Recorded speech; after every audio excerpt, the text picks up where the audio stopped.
नमस्कार, DV news में आपका स्वागत है। महाकुंभ के दौरान चर्चित हुए आईआईटी वाले बाबा उर्फ अभय सिंह ने हाल ही में संगम के किनारे तंत्र मंत्र करते हुए अपनी जीवन दर्शन और आत्मिक अनुभवों से जुड़ी कई अहम बातें साझा की है। जूना अखाड़े से बाहर किए जाने के बाद से वह हर बार एक नए स्थान पर नजर आते हैं। इस बार उन्होंने संगम के पास देर रात तंत्र मंत्र की विधि करते हुए विशेष बातचीत की। आपको बता दें, अभय सिंह ने पूजा और तंत्र मंत्र के दौरान ऊर्जा सृजन के अपने तरीके को समझाया। उन्होंने बताया कि यह ऊर्जा एक बैलेंस वाली ऊर्जा होती है, जिसमें एक अपवर्ड यानी ऊर्ध्वमुखी और एक डाउनवर्ड बल मौजूद होता है। उनका कहना था कि यदि कोई व्यक्ति यूनिवर्स से पूरी तरह से सिंक में आ जाता है तो उसकी ऊर्जा भी यूनिवर्स की ऊर्जा से मेल खा जाती है और वह जीवन में सकारात्मक बदलाव महसूस कर सकता है। जब उनसे पूछा गया कि यह ऊर्जा कैसे आती है तो अभय सिंह ने बताया कि ध्यान के द्वारा ये ऊर्जा उत्पन्न की जाती है।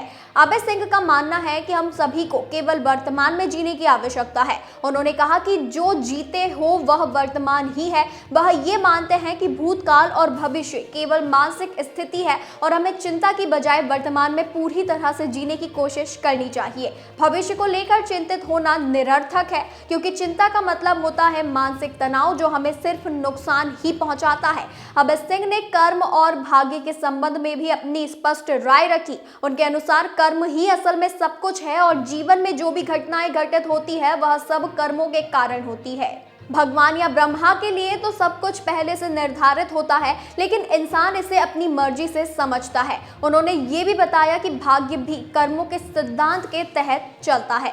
जूना अखाड़े के कुछ साधुओं ने अभय सिंह के मीडिया इंटरव्यू के कारण उनकी मानसिक स्थिति को प्रभावित महसूस किया। आपको बताते चले कि इस कारण आचार्य महामंडलेश्वर अवधेशानंद गिरी के निर्देशन में ये निर्णय लिया गया कि अभय सिंह को आश्रम से बाहर कर दिया जाए। हालांकि अभय सिंह ने इस निर्णय पर कोई भी नकारात्मक प्रतिक्रिया नहीं दी और अपनी आत्मिक यात्रा को आगे बढ़ाने का संकल्प लिया। अभय सिंह का कहना है कि मानवता की भलाई के लिए अभी बहुत काम करना बाकी है, क्योंकि वर्तमान में लोग जीवन के गहरे अर्थ को समझने में असमर्थ हैं। उन्होंने कहा कि इस कार्य को एक दिन पूरा किया जाएगा और इसके लिए उनका प्रयास निरंतर जारी रहेगा।